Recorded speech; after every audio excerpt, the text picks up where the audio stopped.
Narito ang malalaki at makabuluhang balita ngayong araw. Hataw Balita ngayon. Inatasan ni Interior and Local Government Secretary Jan Vic Rimulya ang mga lokal na pamahalaan sa Regions 1, 2 at Cordillera Administrative Region na magsagawa ng mandatory evacuation para sa 2,500 na barangay na nasa panganib sa baha at landslide dulot ng bagyong Nika. Nakaalerto ang mga ahensya ng pamahalaan at mga LGU upang maisagawa ang paglikas bago ang landfall nitong araw. Samantala, suspendido na ang paglalayag mula Bicol hanggang Batanes dahil sa inaasahang pananalasa ng bagong bagyo sa lugar. Hataw Balita ngayon. Nagbabala ang Weather Bureau Pag-asa na dalawang tropical cyclone pa ang maaaring pumasok sa Philippine Area of Responsibility o PAR ngayong linggo bukod sa severe tropical storm Nika. Posibleng tawagin ang mga bagyong ito na Ophel at Pepito at maaaring maglandfall sa November 14 to 17. Bunsod ito, pinayuhan na ni Interior and Local Government Secretary John Vic Rimulya ang mga lokal na pamahalaan na magsagawa ng mandatory evacuation sa mga landslide-prone na barangay sa Ilocos, Cagayan, Bali at Cordillera Administrative Region. Hataw Balita ngayon. Nakapagtala ang National Disaster Risk Reduction and Management Council o NDRRMC na isang nasawi dahil sa epekto ng bagyong Marcy. Hindi pa natukoy kung saan nagmula ang biktima habang isa pang individual naman ang nawawala sa rehiyon ng Ilocos. Apektado ng bagyo ang nasa 261,787 na individual, katumbas ng 76,622 families sa Ilocos, Cagayan, Valley at Car. Hataw Balita ngayon. Personal na pinangunahan ni Pangulong Ferdinand Marcos Jr. ang pamamahagi ng tulong sa mga naapektuhan ng bagyo sa Cagayan at Ilocos Norte. Nagbigay ang Pangulo ng 80 million pesos sa mga munisipalidad ng Cagayan at 70 pesos para sa livelihood at financial assistance sa Ilocos Norte. Nangako rin ang Pangulo na tututukan niya ang pag-ayos ng mga nasirang silid-aralan at mga kabuhayan ng mga taga-Cagayan.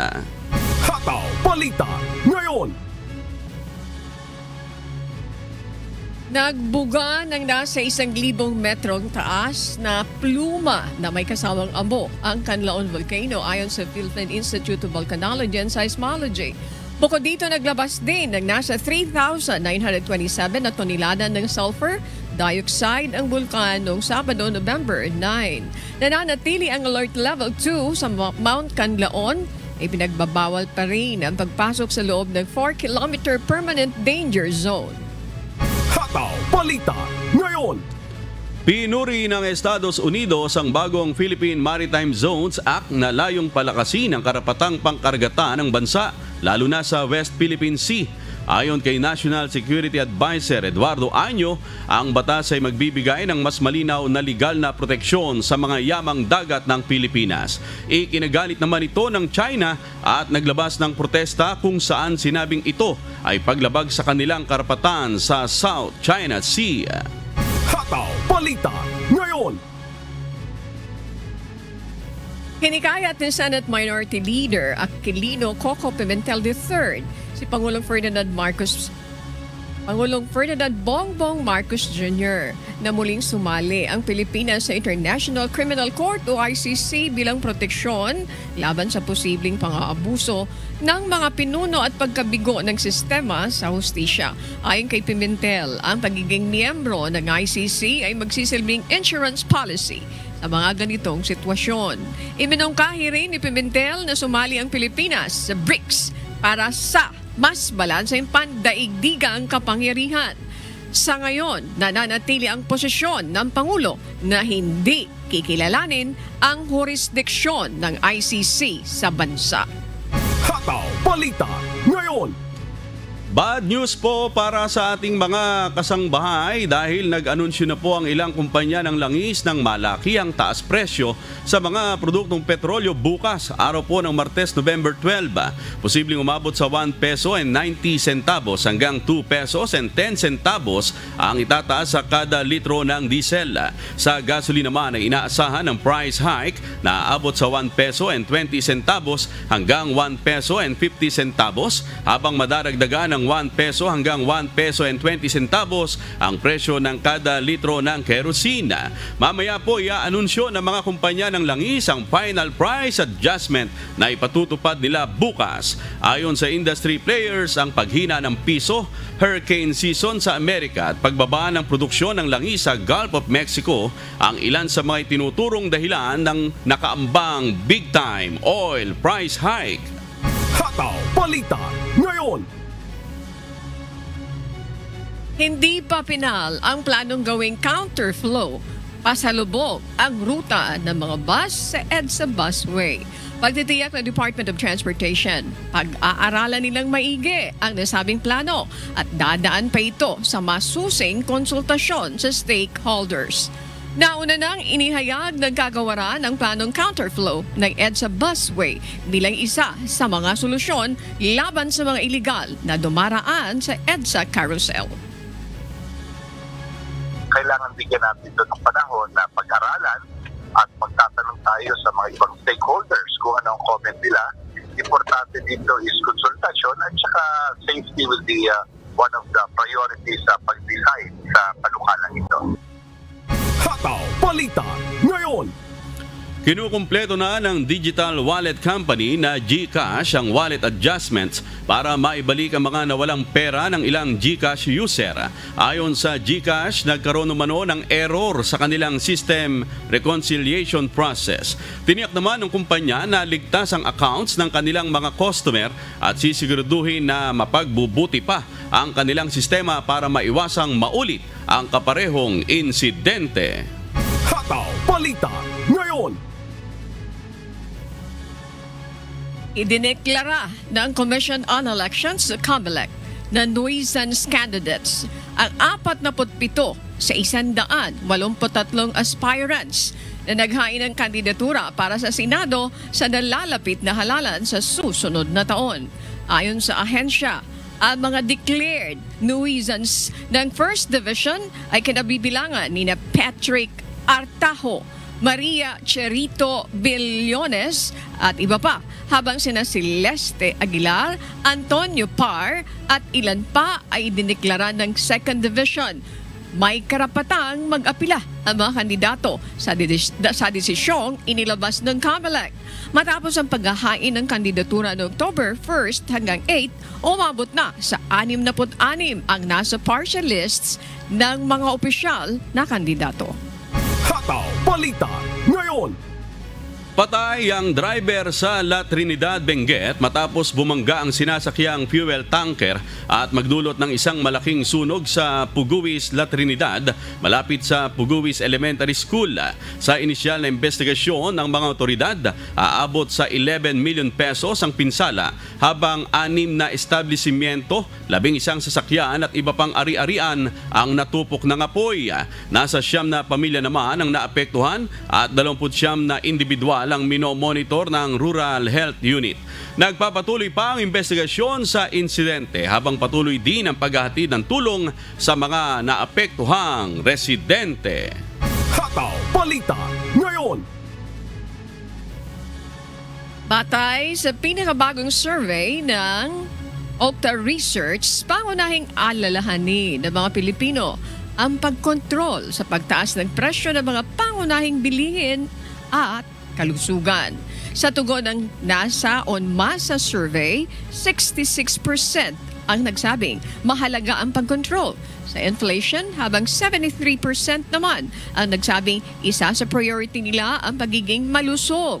Kasunod nito ang pagtaas ng sahod na may 39%, paglikha ng mga trabaho na may 33% at ang paglaban sa kahirapan na 25%. Hataw Balita ngayon.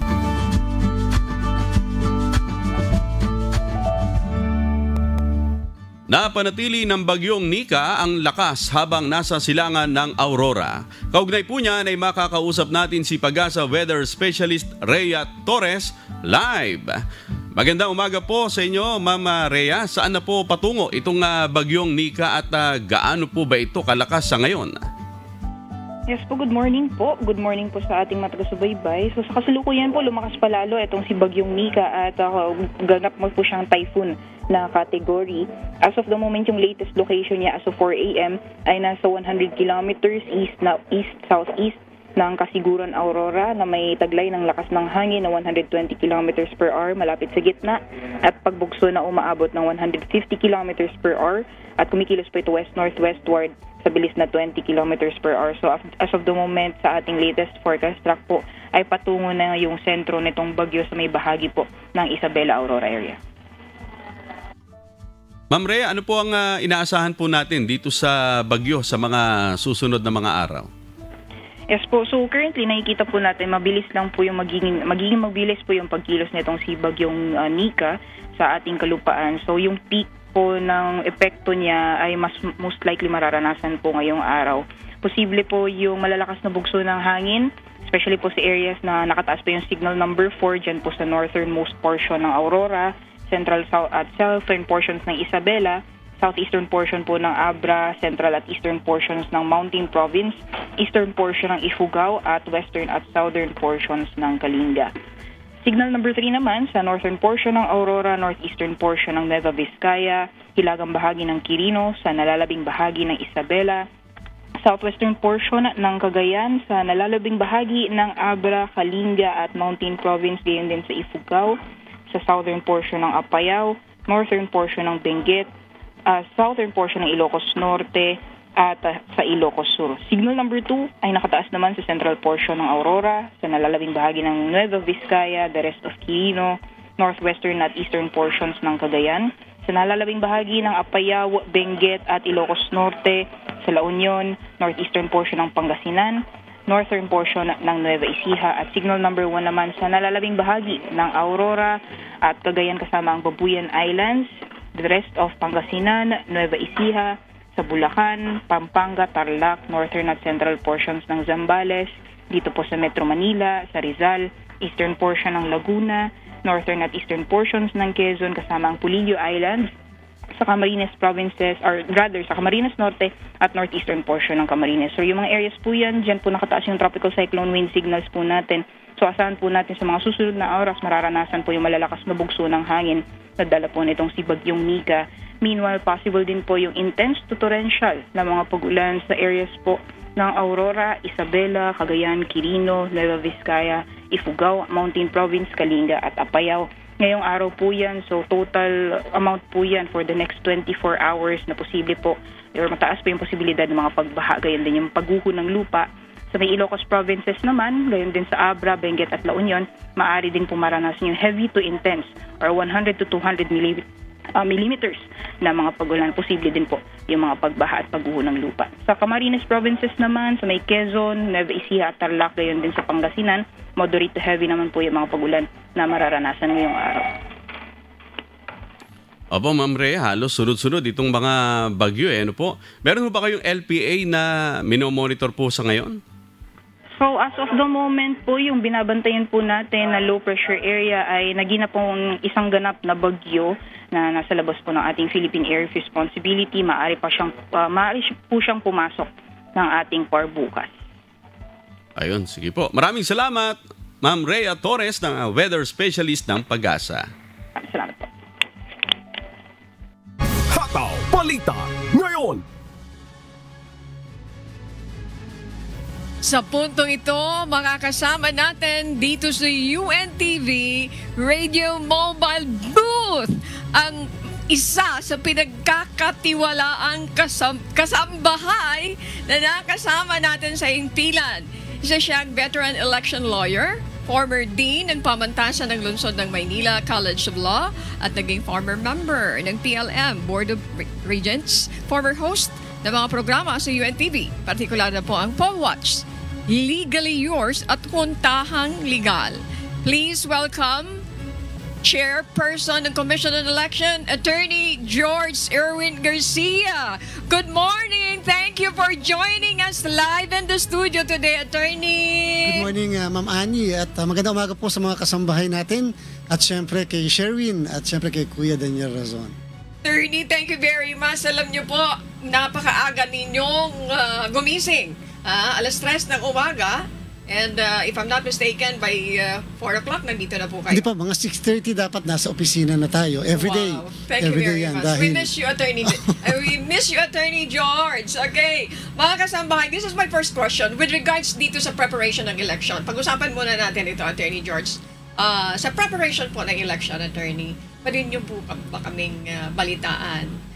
Nakaayos na po ba ito? Katatapos lang, Ma'am Annie, nitong ating filing ng Certificates of Candidacy sa Bangsamoro na ito po ay mula November 4 to November 9 at natutuwa tayo, napakatahimik na naging filing ng COC na yan na kung saan halos siyam na po ang nag-file ng kanilang Certificates of Candidacy sa 25 na mga posisyon sa parlamento at syempre meron kasing 4 na po para sa tinatawag nating miyembro galing sa regional political parties.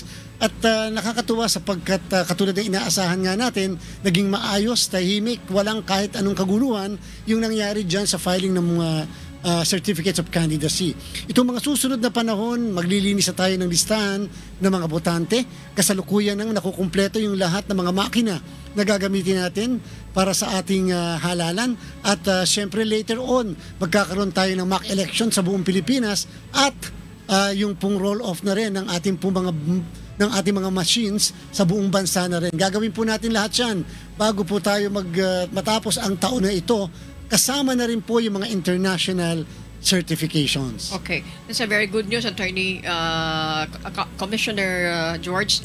You made mention about the rule of, ano po ito, yung mga machine na, is this part of the COMELEC program, education program? Tama para po. At least ma-inform yung ating mga kababayan, this is the way how you do it. Sige nga po, Tama Attorney po, Ma'am George. Annie. Mula po December 3 to January 30, tatagal yung ating pong voters education information at yan po yung gagawin natin sa buong bansa, sa lahat ng parte ng Pilipinas na kung saan ay magpapadala tayo ng mga makina sa bawat munisipyo, sa bawat syudad para naman masubukan ng ating mga kababayan, ma-testing, ika nga, at sila mismo magkaroon ng feel. Paano ba ginagamit yung mga makina na yan? Ano ba ang mga bagong features ng mga makina natin? Ano ang mga inaasahan natin? At paano natin magagarantya na ang boto ng bawat isa ay mabibilang? Okay. Attorney George, mayroon akong naranasan during the barangay election. Napakabilis po. Okay. At this point po ba, Attorney George, kung comparison, na-enhance pa ba ito compared natin doon sa mga previous elections natin? Medyo enhanced po ito sapagkat maaaring parehas yung sistema pero iba po yung makina natin. At siguro dahil nga sa iba rin yung ating pong provider dito sa darating na election ng 2025. Madami po silang makikitang features ng ating mga makina na wala po sa dati. For example, yung screen nito, 14-inch screen. Okay. Yung bilis nito, 200 millimeters per second, dati 70 millimeters per second lamang.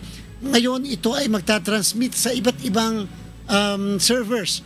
Na from the precinct, magtatransmit siya sa PPCRB, sa NAMFREL, majority party, minority party, at sa media may sariling server. So, ibig sabihin, yung lahat ng entities na ito ay pwedeng mag-compare sa bawat isa. Ano ang nakikita o ano ba ang pinadala sa presintong ito sa iyo, sa akin, sa kanya. Pwede sila mag-compare para malaman natin kung talaga nang galing sa isang presinto at kung pare-parehas ba yung result o resulta mula sa presinto niya. Pinaka-importante sa lahat, pag natapos na yung lahat ng pagbibilang, pagtatransmit, pag-iimprenta ng results, ay lahat ng watchers at saka observers makikita nila, Ma'am Annie, sa screen yung mismong ballot images, yung pictures ng mga balota na nahulog sa maghapon.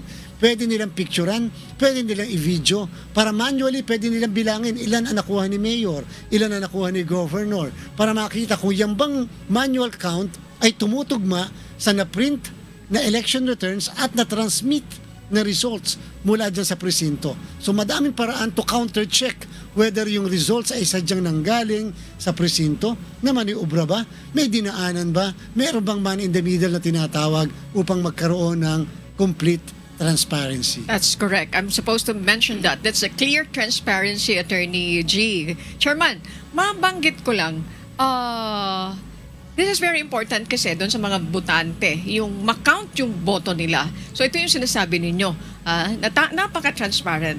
Kasi nga po, dati-rate, pagka hinulog ng mutante yung kanyang balota, may resibong lalabas, tinignan niya yung resibo, hinulog niya sa ballot box yung resibo, umalis na siya. Ang tanong lagi ng mga kasambahay natin, nabilang ba ang boto ko? How sure are we na talagang yan nandyan yung boto ko? Ngayon, masisigurado natin na nabibilang ang boto ng bawat isang Pilipino. Thank you for that, Attorney George. Okay. Attorney, mayroon pa ba tayo mga itinuturing na hotspot? Mayroon ba kayong mga nabalitaan? Sa kasalukuyan, ang COMELEC wala pang deklarasyon kung ano ang mga hotspot areas. Subalit ang DILG sa ating pagkakaalam ay meron ng mga napili na mga ilang areas of concern. Hindi naman hotspot na tinatawag na talaga nila. At hindi na rin natin tinatawag na hotspot, kundi areas of concern. Pero yan, kasalukuyan, wala pa ang COMELEC sapagkat magsisimula lang ang kapangyarihan ng COMELEC sa Enero ng 2025 sapagkat yung election period ay magsisimula ng Enero 12. Sa kasalukuyan, DILG pa lang yan, AFP, PNP ang may responsibilidad kung alin yung mga area sa kanilang palagay ang dapat medyo bantayang mabuti at dapat pagtuunan ng pansin ng iba't ibang ahensya ng pamahalaan. Okay, Attorney George, I'm sure this is not the last time na makakausap ka namin, pero mayroon akong gusto itanong pa sa iyo. Hihabol ko lang ito. Para sa kaalaman ng lahat, ang Commission on Election ay nahalal bilang Vice Chair ng Association of World Election Bodies unanimously by 50 members during the Association of Asian Election. Can you tell us about this? Imagine, hindi lang isang lugar. Maraming bansa ang nagtiwala. Attorney George, kwentuhan mo kami tungkol dito. Ma'am Ani, dalawang international bodies yan. Yung tinatawag na AWEB, World Election Bodies. Ayan, mas madami yun. Buong mundo yun eh. Yung pangalawa naman, yung AAES, yung Asian Election Bodies yan. Ibig sabihin, napili ang COMELEC first time sa kasaysayan natin, parehas na Vice Chairman. Ngayon, sa 2026, ang COMELEC ay magiging chairman ng dalawang world election bodies na ito. First time. Ibig sabihin, ang nangyayari kapag ka nahalal ka as vice chairman, automatically wala ng election sa chairmanship later, after 2 years, ang COMELEC ng chairman. So yan po ay nakakatuwa, napakagandang development sapagkat nangangahulugan ng pinagkakatiwalaan ng iba't ibang electoral body sa buong mundo ang inyong commissioner elections. Nangangahulugan lang, siguro nga may tama tayong ginagawa dito. Kasi kahit paano, ginagawa nilang modelo ang COMELEC sa pagkukonduct ng halalan, lalo pa pagka-automated election. At yung boto na yan na binigay sa COMELEC ay boto ng pagtitiwala sa sambayan ng Pilipino, hindi lang sa commissioner election. Kaya nga po, nag-uumapaw ang aming kaligayahan dito sa bagong development at balita na to. Congratulations, Attorney Dot. Ay, Attorney G! Sorry! Friend mo naman si Attorney Dot. Correct. Kaya mapapatawad mo ako doon. Attorney G! Okay. Magpapasalamat kami sa inyo dahil sa nasabik kami sa inyo dahil sa first several years na hindi ka namin nakasama. Papasalamatan ka namin. Gumising ka ngayong umaga ng napakaaga. Pero sabi nyo nga po, at 6:30 in the morning, nandito ka na. Mga kababayan na nakikinig sa atin, at this point, gusto ko magpasalamat sa lahat kay Attorney George Erwin Garcia, ang chairperson po ng Commission on Election sa pagkakataong ito. And gusto ko rin po sana, ayan, sige, pwede na, gusto ko magkwentuhan tayo kasi may time pa naman, di ba? May time pa naman. Pwede ko na bang i-intro siya? Sige. Okay. Attorney George, bago tayo magtapos, I'd like to ask you, dahil bahagi po ng 20th anniversary ng UN Television, ano yung feel mo? How does it feel being inside the radio mobile booth anchoring a program gaya ng introduction namin sa inyo? Sige nga po, Attorney. Alam niyo, Ma'am Ani, 12 years ako sa UNTV. Siyempre, ang ating Mr. Public Service, si Kuya Daniel Rason, ang ating lagi na modelo, ang lagi nating idolo, ika nga. At yan ay naging batayan ng pinakamataas na batayan sa serbisyo publiko at siyempre dito sa ganitong klaseng profesyon. Alam nyo, isa ako sa kauna-unahang gumamit itong mobile radio booth natin. At talaga mapagmamalaki kauna-unahan ito sa Pilipinas. Kauna-unahan yung ganitong klaseng konsepto. At sa buong mundo. At sa buong mundo. Alam mo, si Kuya Daniel ang nakaisip nito.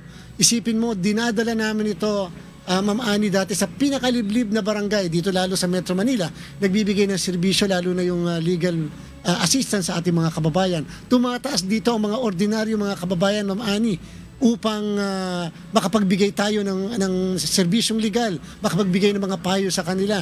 At nakakatuwa sapagkat nakilala pagka dumadating na andyan na si Attorney G dahil dito sa mobile booth na to. At sana nga sa mga darating pang panahon, ito ay simbolo ng kasaysayan. Ito ay dinala namin sa kauna-unahang impeachment complaint dati sa dating si Punong Maestrado, at talaga namang madaming tumaas dito, madaming nagpa-interview dito para magbigay ng kanilang opinion, magbigay ng mga development at that time. So ibig sabihin, parte na ito ng kasaysayan sa lahat ng SONA. Mula nang ito ay maisip ni Kuya Daniel Razon, lahat ng SONA na andyan siya sa may bandang Commonwealth.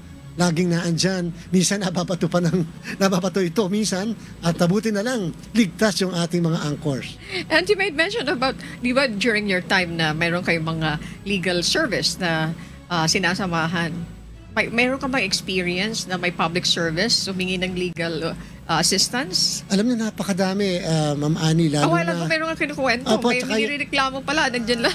May nirereklamo. Sabi ko, nandiyan lang pala sa likod natin, kapitbahay. Meron naman na talagang naaawa ako sobra sapagkat isang nanay na sila pala ay binubugbog ng kanilang anak. Hindi nila alam kung anong gagawin. Sabi ko, kaya nyo bang mademanda yung anak nyo? Kaya ba nating maipakulong? Siyempre sa isang ina, hindi mo makakaya yon. Mga ganyan ba, yung mga tunay na buhay na ma-encounter mo dahil dito sa booth na to.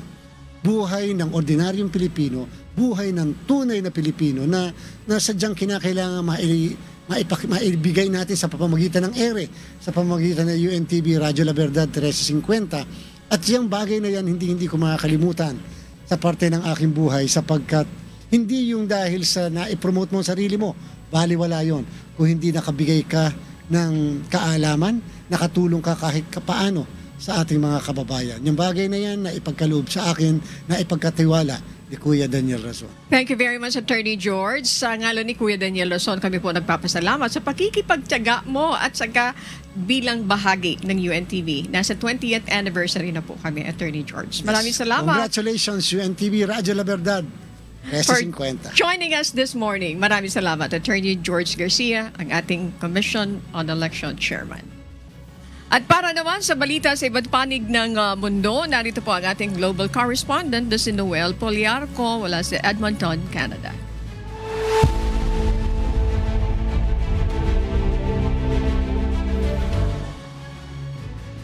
Naghahanda na ang Canada sa maaaring mass deportation na planong gawin ni United States President-elect Donald Trump. Inaasahang daragsa sa Canada ang mahigit na 11 million undocumented na tao. Mula sa Winnipeg, Canada, may humahataw na balita si Emerald Roca, live. Hataw Balita ngayon.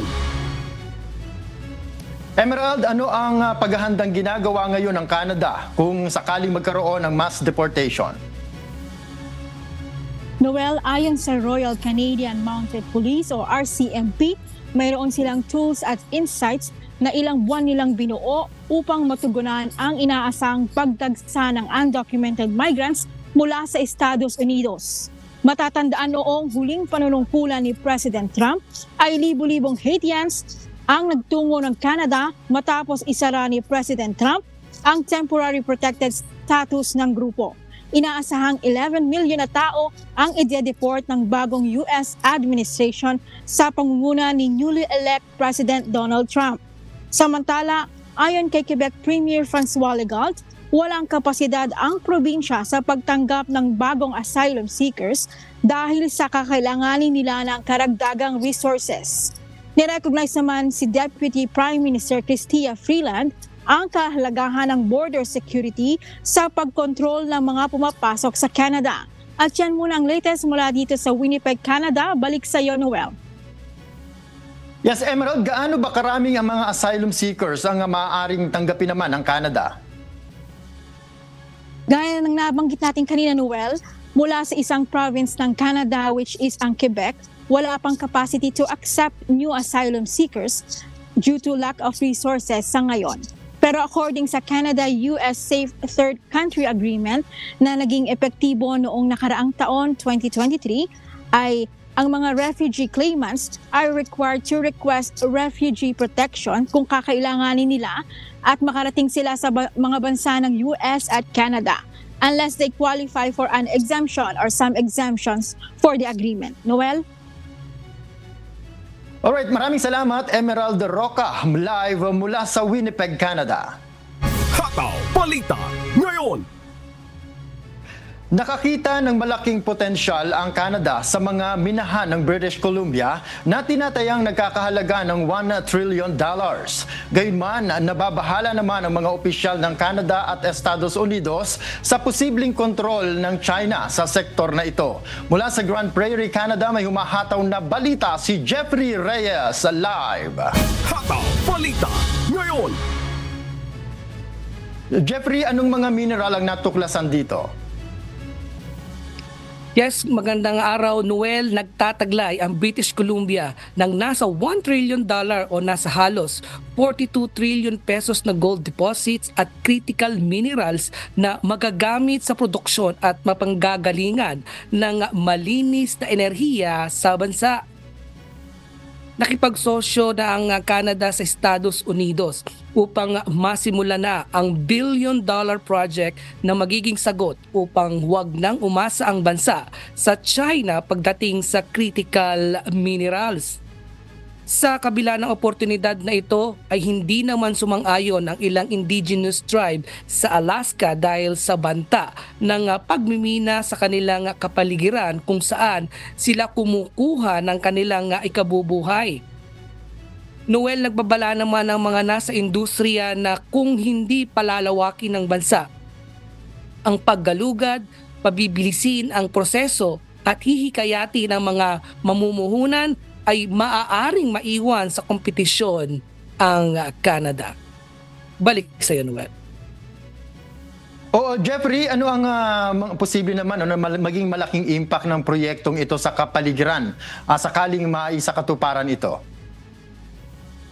Noel, malaki ang epekto ng mining industry sa kapaligiran kung ito'y hindi mapapamahalaan ng maayos. Ang mga toxic substance na dadaloy sa mga ilog ay maaaring makapuksa hindi lamang sa mga isda kundi maging sa kalusugan ng mga naninirahan malapit dito. Kaya mahalaga na mapag-aralang mabuti ang pagsulong nitong proyekto, Noel. Alright, maraming salamat Jeffrey Reyes mula sa Grand Prairie, Canada. Hataw Balita ngayon. At yan po ang mga balita mula sa iba't ibang panig ng mundo. Mula rito sa Edmonton, Alberta, Canada. Ako po si Noel Poliarco. Magandang araw.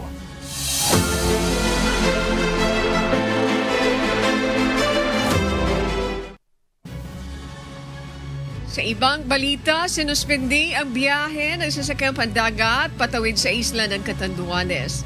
Samantala, wala na ring nagawa ang nasa mahigit 100 pasahero kundi ang pansamantalang manatili sa pantalan ng Tabaco Albay dahil sa bagyong Nika. Mula sa Masbate City, si Cherry Galicia humahataw live. Cherry, ano ang kalagayan ng mga kababayan nating stranded doon sa pantalan ng Tabaco? Nabigyan na ba yan ng makakain, Cherry? Mga paserong stranded sa pantalan sa Tabaco Albay. Sa pamamagitan niya ng pakikipagtulungan ng Philippine Management Office of OPM Bicol, PMO Tabaco at ang lalawigang pamahalaan ng Catanduanes na bibigyan o naabutan na ng pagkain ng mga kabayan natin stranded doon. Nasa 154 na pasahero na nga kasalukuyan stranded doon sa pantalan ng Tabaco sa Albay. Simula pa nga lang nitong Sabado, November 9, ay may mga pasahero lang hindi na nakabiyahe patawid mula Albay paisla ng Catanduanes simula nga itaas ang storm warning signal number 1 dahil sa bagyong Nika. Sa inilabas na sea travel advisory ng Coast Guard Station sa Albay, alas 5 pa lang ng hapon ng araw ng Sabado ay suspendino ng biyahe ng sasakyan pandagat sa Albay. Sakop nito mga lugar na nasa northeastern portion ng lalawigan ang makargatang sakop ng mga bayan ng Malinaw, Tiwi, City of Tabaco, Bakakay, Malilipot as isla ng Rapu-Rapu, buso na nakataas na ang signal number 1 ng bagyong Nika. Samantala namahagi din pagkain mga tauhan ng Terminal Management Office o TMO Catanduanes sa 18 pahinante at truck driver na study naman sa pantalan ng Virac sa Catanduanes. Sa isla ng Masbate, nagsuspindi rin ng biyahe ang Montenegro Shipping Lines simula pa kahapon November 10. Hindi pinayagan na makabiyahe ang 250 below gross tonnage shipping vessel o yung fast craft na biyaheng Masbate City Port patawid sa Pilar Port sa Sorsogon at vice versa. Ang balita, balik sa iyo, Ani.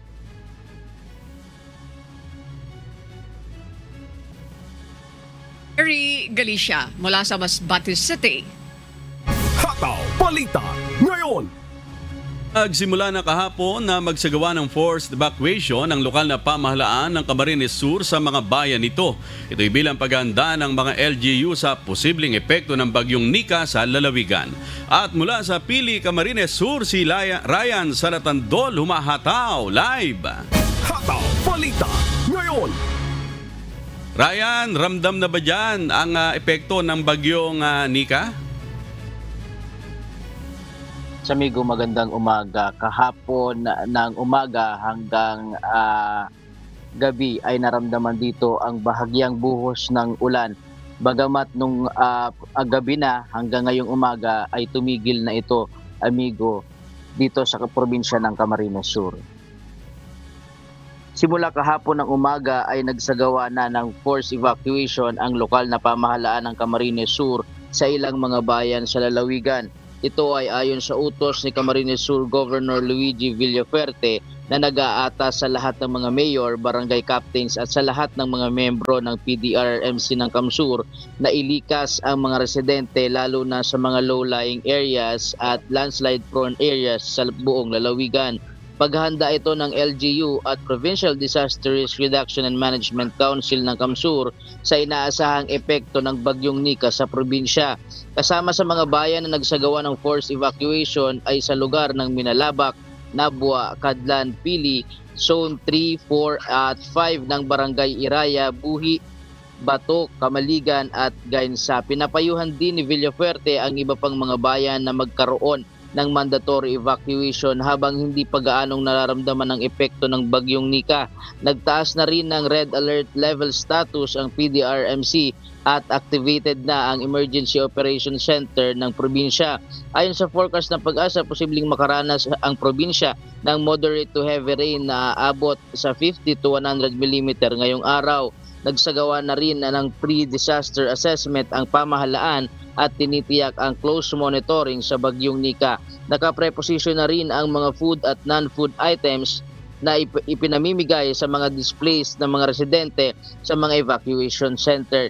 Tiniyak din ng pamahalaan na malinis at maayos ang mga malilipatan ng mga pamilya na pupunta sa mga evacuation centers. Samantala, nagpadala na rin ng mga doktor, nurses at mga kawani ng Provincial Health Office ng Kamsur sa mga evacuation center upang masiguro na maayos ang kalagayan ng mga residente lalo na pagdating sa kanilang mga kalusugan. Dito sa probinsya, hindi pinapayagang maglayag ang anumang uri ng sasakyang pandagat dahil sa ipinatutupad na no sailing policy ng Philippine Coast Guard. Kansilado na rin ang lahat ng pasok sa pampubliko at pribadong paaralan sa buong lalawigan ng Camarines Sur. At yan muna ang latest live mula dito sa Camarines Sur. Balik sa iyo, amigo. Maraming salamat, Ryan Salatandol, live mula sa Pili, Camarines Sur. Hataw Balita ngayon. Parang nabitin ako kay Atty. George sa ating panayam sa kanya. At nakakatuwa na makita na naka-buena mano si Atty. G sa ating UNTV radio mobile booth, Ani. Alam mo, laki po sa salamat niya dahil nabigyan siya ng pagkakataon. Siyempre kay Kuya Daniel Lozon, sabi niya, na-miss ko to. Sabi niya, madami akong mga experience dito. May mga kinukwento siya na talagang mga humihingi ng tulong dahil syempre naman from the start aware si Attorney George yung pinaka-objective kung bakit meron tayong radio mobile booth. Sabi nga ni Kuya, makapag-broadcast kahit saan and at the same time makapagbigay ng tulong. Si Attorney George, isa po ito sa nakabuena mano. Kaya na-miss niya ito. Sabi niya, na-miss ko ito dahil kami ang kauna-unahan na gumamit nito. So, nakakatuwa. At gumising siya ng napakaaga and very excited siya. And we're looking forward, Ani, na Sherwin, sana at this, yeah. Yes, na makasama uli natin siya. No? Tuloy-tuloy. Lalo na tuloy-tuloy dahil yung nga, may papalapit tayo nga national election.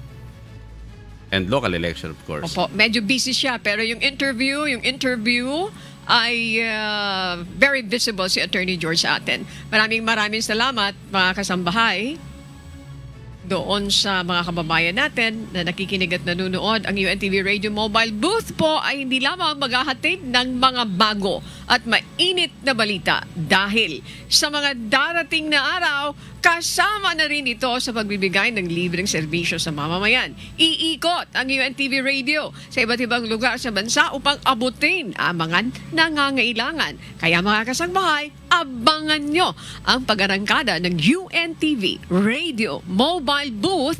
Maghahatid hindi lamang ng mahalagang impormasyon, kundi sisikapin din ang bawat suliranin na bigyan ng solusyon.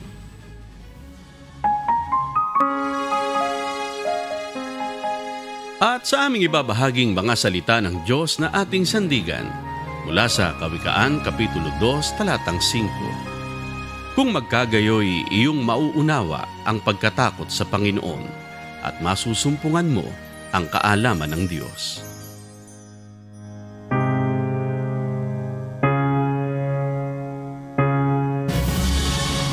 At yan po ang mga humahataw na balita ngayong umaga ng Lunes, ika-11 sa buwan ng Nobyembre 2024.